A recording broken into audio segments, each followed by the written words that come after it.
Abrimos de nuevo nuestra oficina de investigación criminal y como no puede ser de otra forma lo hacemos con mi compañero y sin embargo amigo Rafa Fernández, periodista y criminólogo. Muy buenas noches, Rafa. Buenas noches, Rafa. ¿Qué tal estás? Estamos de vuelta, Rafa, para hablar de criminología y nos vamos a meter en nuestro primer expediente de esta temporada, segunda temporada. Profundizamos en un tipo criminal que ya vimos en alguna ocasión, pero que ahora vamos a tratar un poco más, valga la redundancia, en profundidad. Sí, hemos tenido este verano, ¿no? Varios casos, situaciones que nos podrían haber permitido haberlo utilizado de arranque, ¿no?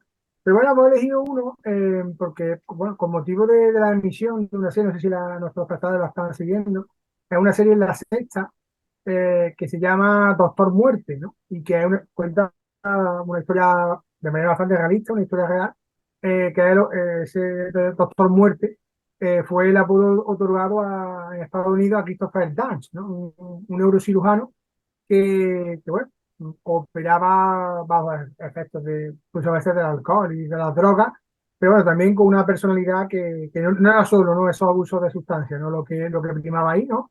Y bueno, es un caso que es muy interesante incluso legalmente, ¿no? Porque está ante bueno, una reiterada negligencia médica, pero realmente ya se consideró que era un acto criminal, ¿no? De hecho, pues, bueno, no vas a hacer muchos spoilers, ¿no? Pero bueno, es un caso que al final pues, tuvo una condena penal muy, muy importante, ¿no?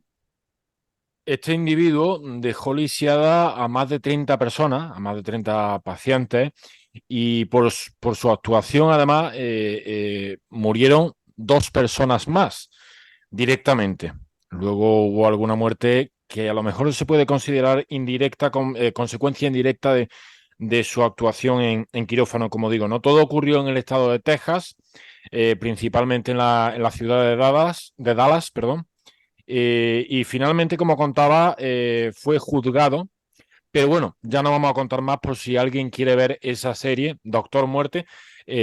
Vamos con otras cuestiones, Rafa. Sí, bueno, realmente esto no ha sido un poco en este caso no es percha de actualidad, pero bueno, sí una serie que sabes que lo seguimos y solemos hacer esas recomendaciones para tratar un tema que bueno, que realmente lo que tú dices, estaba pendiente, ¿no? Era lo llamamos como otros ángeles de la muerte, ¿no?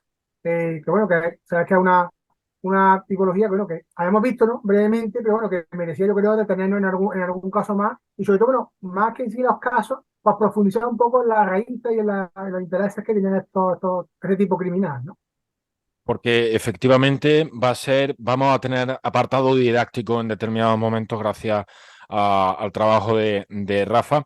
Una tipología de asesino, esta de Ángel de la Muerte, de la que ya apuntamos un par de casos en la anterior temporada. Uno fue el de Harold Shipman, un médico británico acusado de acabar con la vida de 218 pacientes, aunque pudieron ser más de 400 sus víctimas.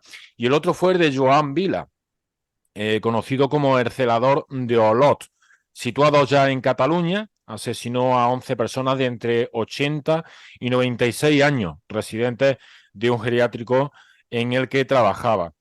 Pero vamos con los casos que vamos a abordar en esta ocasión, Rafa.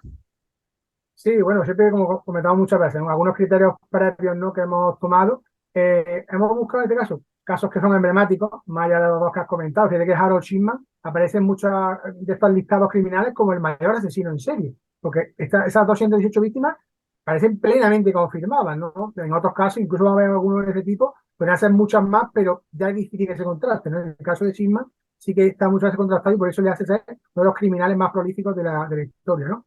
Y en este caso, bueno, hemos buscado, pues tú sabes, que sean de diferentes países para vernos también lo que nos puede aportar ese sentido. Y también hemos buscado que las motivaciones prioritarias pues fueran diferentes. Vamos a arrancar, comenzamos en Alemania y lo hacemos con Niels Hogel. Perdón por la pronunciación. Sí, Nick Hogan, como tú dices, en Alemania, él actuó entre 1999 y 2005, aunque bueno, muchas de su condena después lo veremos pues ya años más tarde. Y bueno, se habla de, fíjate qué barbaridad, ¿no? Entre 90 y 106 víctimas, pero con esa duda de que pudieran ser incluso más de 200, ¿no? Es realmente le conoció como el enfermero de la muerte, y él en principio, bueno, actuó en una clínica en la ciudad de Oldenburg, en Alemania, y ahí en principio parece que hasta 38 pacientes pudieron fallecer bajo sus terribles cuidados, ¿no? O falta de cuidados más bien, ¿no? Y después, bueno, a pesar de eso, pierde que se va después a otro sitio, a Delmenhorst, y ahí va incluso a sobrepasar, ¿no? Esa cifra inicial se habla de hasta 62 víctimas, ¿no? Él, bueno, lo que hacía era que suministraba tóxicos eh, eh, y a inyecciones, ¿no? A los enfermos, y lo hacía con el interés, muchas veces, a veces era sin éxito, obviamente, de reanimarlos, ¿no? Ya en 2005, pues, un compañero del hospital vio que un paciente que estaba plenamente estable, pues que había tenido unas palpitaciones irregulares, y bueno, entonces el enfermero pues se percató, ¿no? de que este asesino había vio cajas de medicamentos, ¿no? En la habitación vacía, y dijo, aquí ha pasado algo raro, ¿no? Esto es una cosa provocada y no natural, ¿no? Entonces, bueno, hablando de esas motivaciones, los fiscales dijeron, llegaron a un poco de crimiero, que él atacaba a sus pacientes como para impresionar a los colegas, ¿no? Para por eso, procurar después revivir a eso, y de hecho, que en esos intentos de reanimación, de resucitación que se suele decir, pues se llegó a ganar el nombre de Rambo Resucitador, ¿no? Desde que diferente era la realidad que había detrás, ¿no? Y después, pero en realidad, cuando ya en 2015 ya se le aplican más casos, se amplía un poco, porque en principio lo juzgan por 2 casos que son más claros y tal. Él llega a decir que en realidad mataba simplemente por aburrimiento, en muchos casos, ¿no? Una frase absolutamente terrible, y que si te acuerdas, nos relaciona con algunas de las motivaciones de las asesinos en serie iniciales. ¿Te acuerdas de los primeros capítulos? Que hablamos de esa vida un poco gris, oscura, y que lo que le hacía era darle, digamos, esa adrenalina, ¿no? De Excitación. eso, ¿no? Esa excitación, ¿no? Entonces, quizás nos lo relacionaría aquí con Neil Hogel, esa actuación suya con esta causa, ¿no? La historia es horripilante porque además de lo que ya hemos contado, existen otros dos hechos o existieron otros dos hechos.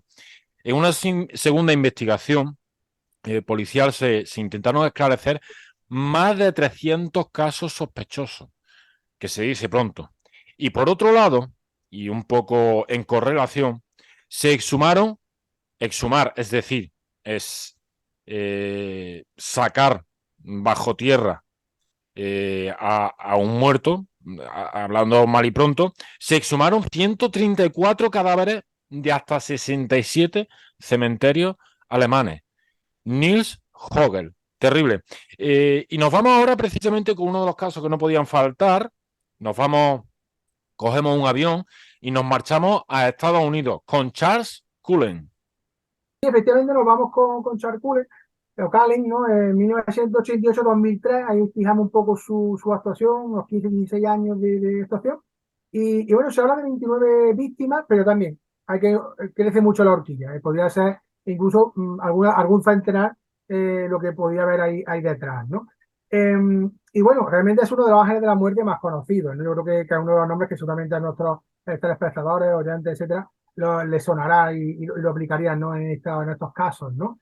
Él llega a actuar en 9 hospitales diferentes del país norteamericano, ¿no? Evidentemente con una falta de coordinación. Muchas veces, pues claro, tú vamos a pedir ciertas referencias y no te costaba que tuviera que detrás, este hombre lo hemos tenido que quitar de aquí porque había cierta sospecha, ¿no? Eso no pasaba, que llega hasta en 9 hospitales diferentes llegó a actuar, ¿no? Él lo que optó es por emplear unos medicamentos que era la dioxina o la insulina, que sí será quizá más conocida para los que nos sigan. Y claro, eran usos medicamentos que no tenían tanto uso como otros, ¿no? Y que además pues, eran menos proclives a llamar la atención dentro de un cierto ambiente médico, ¿no? Entonces es lo que él utilizaba, ¿no? Y bueno, aquí hay una historia trágica, ¿no? En realidad, ¿no? Que realmente esto puede haber sido mucho menor el número de víctimas, porque en 1993, creo que fue exactamente el año, pues Cullen pasa una crisis personal importante y él tiene varios intentos de suicidio, ¿no? Yo sinceramente voy a ser muy sincero, no sé si es políticamente correcto, pero ojalá lo hubiera conseguido, sinceramente, ¿no? Pero el caso es que no pasó, y fíjate que tuvo una actuación criminal, pero casi de una década más, ¿no? Eh, entonces, bueno, él acudió para explicar sus actos, ¿no? A un argumento, ¿no? Que sí se repite también, ¿no? Aquí lo tenemos, es otra explicación diferente, ¿no? Aportamos, que es, digamos, como intentar evitar el sufrimiento, ¿no? Una cierta tendencia piadosa, ¿no? De que, bueno, iban a sufrir, estaban sufriendo mucho y le digamos el sufrimiento, ¿no? Una especie de Compasión. eutanasia o compasión, o etcétera, ¿no? No fue así. Hay pruebas suficientes para demostrar que en algunos casos los pacientes ya estaban en vías de recuperación.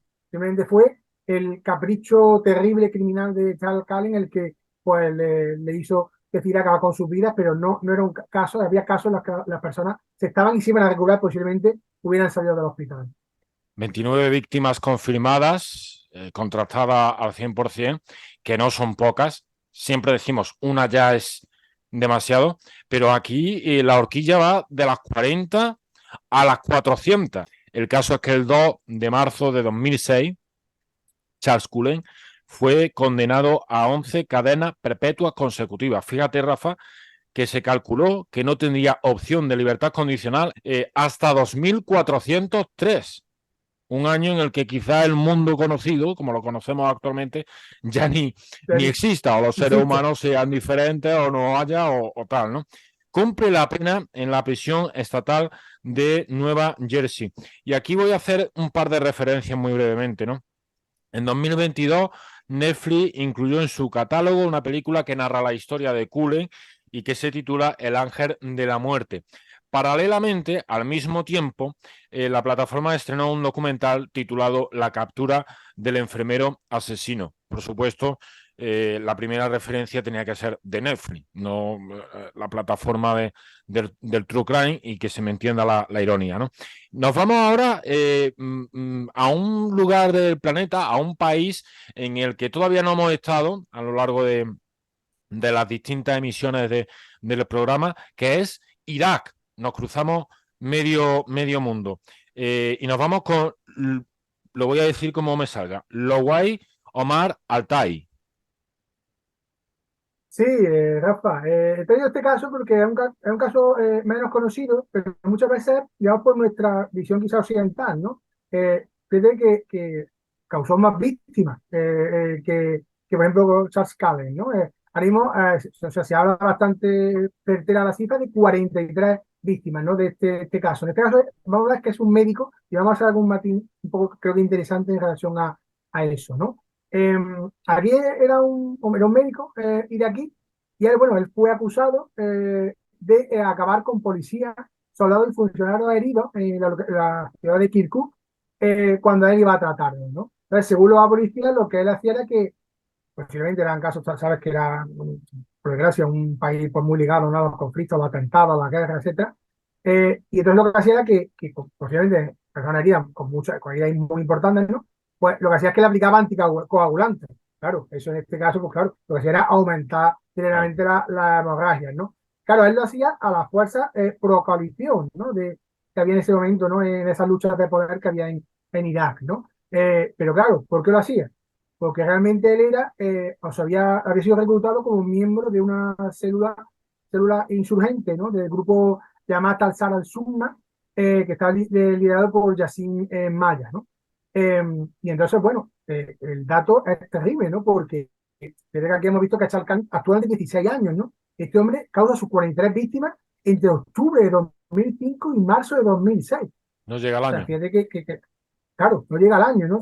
Entonces, bueno, una de la muerte un tanto especial, porque claro, realmente había como un componente de odio o incluso vamos a decir, de terrorismo, ¿no? Aunque él hablaba de intentar hacer una liberación, ayudar a la liberación del país, ¿no? Desde su esa retorcida óptica, ¿no?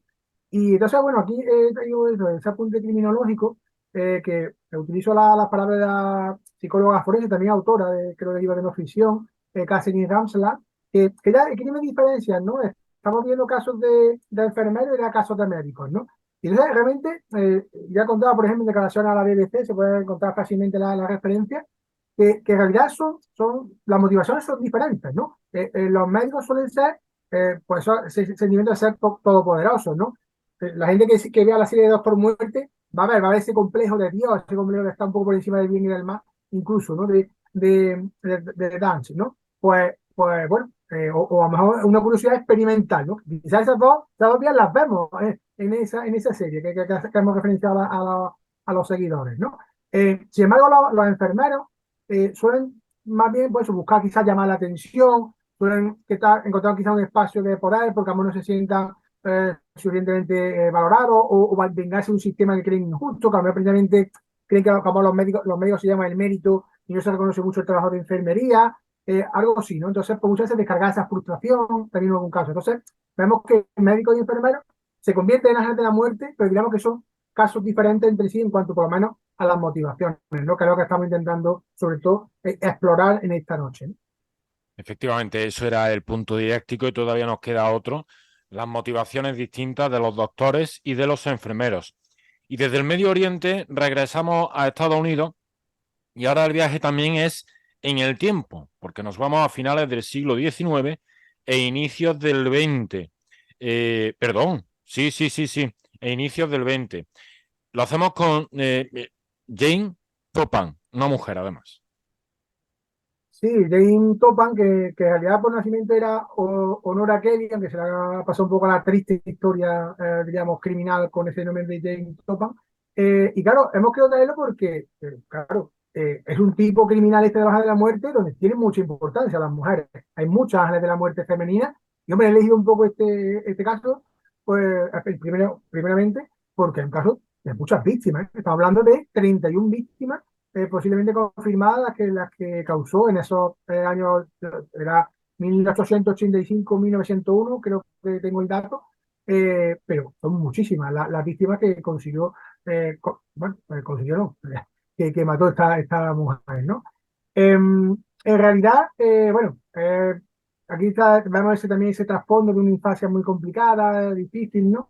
Que nunca queremos usar como justificación, ¿no? Sino bueno, también como quizá cierta explicación o cierto Trasfondo, sí, contexto, ¿no? o causa. Trasfondo exacto, eso es. Y entonces, bueno, él realmente ya llegó a tomar los pacientes como puros conejillos de India, ¿no? Ella, pues en este caso usaba morfina y atropina, eran las sustancias que, que hacía, lo que hacía era que alteraba la dosis prescrita, pues lo que buscaba era ver qué provocaban los sistemas nerviosos, ¿no?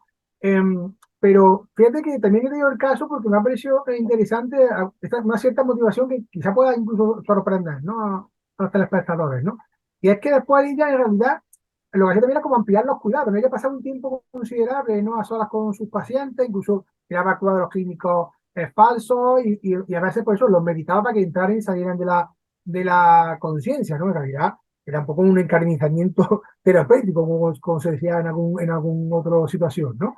Y claro, fíjate que después, es decir, que llegaba a meterse en la cama con ellos, es verdad que no se sabe si hubo algún tipo de actividad sexual, enfermiza, evidentemente, pero ella sí declaró que una de tus motivaciones era que sentía una emoción sexual, lo llamó ella, un interés, una pulsión sexual con esos pacientes que estaban cerca de la muerte, ¿no? Como que ya pues eso bueno, le ponía, ¿no? Está en esa situación en la que una persona estaba al borde del fallecimiento, ¿no? Entonces, eso tiene un nombre, ¿no? Que se llama erotofonofilia, lo tengo que buscar porque eso. Y bueno, en este caso, eh, por esto también usando el tema de los enfermeros, eh, porque claro, también pasó en varias situaciones, en varios sitios, ¿no? Si en un sitio meten mucho a las víctimas, al final se puede generar cierta sospecha. ¿Qué es lo que pasa? Que muchas veces, y aquí es lo que digo, el tema de Hansland, citando nueva Hansland, ella, por ejemplo, creó una lista de hasta 22 señales diferentes. ¿Cuál es una de ellas muy típica? El cambio rápido de entre hospitales, entre centros, para que dejemos aquí un cierto rastro, pero que no dé tiempo que se abra una investigación, ni mucho tipo penal, ¿no? Ni el propio hospital, ¿no? También eh, hay otras señales, ¿no? que se pueden encontrar, ¿no? Predecir que este paciente lo voy a tomar, puede ser que no dure mucho, ¿no? Ese tipo de pronósticos, pues suelen ser una señal de que quizás está actuando ella en esa situación, ¿no? Ella o él, ¿no? El tema de, por ejemplo, también preferir turno nocturno, por el tema de la menor vigilancia, eh, tratar que evitar que otros compañeros quieran entrar o, bueno, yo te cubro, yo te tal, yo te hago este favor. No, ellas no quieren hacer eso. En fin, incluso, bueno, eso estar vinculado a incidentes en otros hospitales, ¿no? Porque en el caso volviendo al caso de Danch, hubo señales, hubo varios pasos por hospitales donde se podía haber frenado mucho antes su actuación, ¿no? Y además fue esa parte de coordinación de la que hemos hablado, fue la que bueno, impidió, ¿no? Que se les frenara mucho antes, ¿no? Aquí terminaríamos, Rafa, pero hay otro caso que hemos querido traer y lo vamos a cerrar el expediente con ese añadido. Nos vamos ahora a Reino Unido con un caso que es especialmente abyecto, terrible, espeluznante. Es el de Lucy Lefty. Sí, lo hemos comentado y los dos nos impactó, nos impactó bastante conocer este caso y bueno, lo queríamos traer, ¿no? También a este expediente. Y un caso bastante reciente, ¿no? De 2015-2016, van pasando los años, pero bueno, todavía lo consideramos reciente, ¿no? Sí, pero ha Y sido bueno, condenada recientemente. exactamente, ¿no? Y bueno, se habla de 7 víctimas, pero ojo también a la opción de ese interrogante de que pudieran haber sido algunas más, ¿no? Ella era una enfermera británica de 30 años, y ella, claro, fue acusada de haber asesinado a 8 bebés. Fíjate, en este caso no estamos hablando de comida viejitos a los que le quede poco, que estén sufriendo, Personas ese tipo de maduras, sí. explicación. Pero es que fíjate lo que eso, ¿no? Eran 8 bebés, ¿no? Y del intento de homicidio de otros 10, ¿no? En un hospital de esta localidad, ¿no? De Chester, ¿no? En el noroeste de Inglaterra. Eh, y claro, fueron varios casos de causas que eran inexplicables, ¿no? Para los colegas, los compañeros, que qué le ha pasado a este niño, qué le ha pasado a esta niña, ¿no? Para que se haya ido, ¿no? Entonces, claro, después se empezaron a sacar datos y, claro, la unidad de neonatos, ¿no? Del hospital, pues tenía unos 400 bebés, ¿no? Y entonces, bueno, cuando ya empieza a ver este tipo de muertes sospechosas, en julio de 2016, se deja de admitir a niños nacidos de las 32 semanas de gestación, ¿no? Y claro, se ve que desaparece, que ya no hay situaciones de muertes, ¿no? Entonces, claro, después hubo un informe ya publicado en 2017, ¿no? Del Real Colegio de Médicos de Pediatría, ¿no? De Pediatras de Salud Infantil, y que en realidad no se encontraba ninguna causa que explicase ese aumento de muerte, ¿no? Ese aumento de mortalidad que se había registrado a partir de 2014. Y es que la causa era, pues ni más ni menos que la actuación de Lucy Letty, ¿no? Eh, Se pudo demostrar, ¿no? Realmente lo que hacía era, bueno, yo creo que una cosa, aparte dolorosísima, ¿no? Porque inyectaba directamente a los bebés, a veces alimentaba a algunos a la fuerza con leche, ¿no? Y otros, bueno, directamente a todos los envenenó con la insulina. Fíjate que otra vez se vuelve a repetir ese fármaco. Y, y también yo digo también que incluso hacía también esa inyección de aire, tú sabes que si te inyectas una burbuja de aire con una jeringa vacía, pues puede llegarte al corazón, etcétera, y puede causar también el fallecimiento, ¿no? Entonces parece que esa era la actuación, la terrible y dramática actuación de Lucy Letty en el Reino Unido. Al final, Lefty fue condenada, y ha sido hace escasas semanas, a cadena perpetua por acabar con la vida de 7 bebés e intentar el asesinato de otros 6. Se convirtió en la asesina en serie de niños, y no hablamos ya de niños, sino de recién nacidos, más prolífica de Reino Unido en los tiempos modernos. Rafa, hasta aquí hemos llegado hoy. No sé si ya tienes pensado algo para la próxima semana después de este arranque de segunda temporada. Bueno, yo creo que tenemos todavía que decidirlo porque es lo que te he comentado, ¿no? Que hemos visto varias situaciones no informativas durante este verano que nos podían permitir relacionar con algunos temas que queríamos nosotros tratar y lo estudiaremos, ¿no? Pero bueno, seguro que será interesante para los que nos sigan. Y siempre un último apunte es que, ¿qué es lo que pasa aquí? Y esto lo hemos comentado en otro tipo de asesinos, que a esas personas eran encantadoras. Eran personas que eran unos médicos fantásticos y unos enfermeros fantásticos. Y sin embargo, fíjate cómo actuaban. Entonces, claro, muchas veces es muy complicado pararla y detenerles porque dice, pero ¿cómo va a ser esta persona que está tratando también a mi madre, mi padre, etcétera, ¿no? Pero eran auténticos asesinos, hay que llamarlo así, son también asesinos en serie, pero con ese tipo criminal de Ángel de la Muerte. Bueno, Rafa, pues hasta aquí hemos llegado. Muchísimas gracias como siempre. Un abrazo fuerte. Un abrazo, Rafa, encantado de volver a por lo criminal y a esto no es lo que esperamos. La próxima semana seguimos.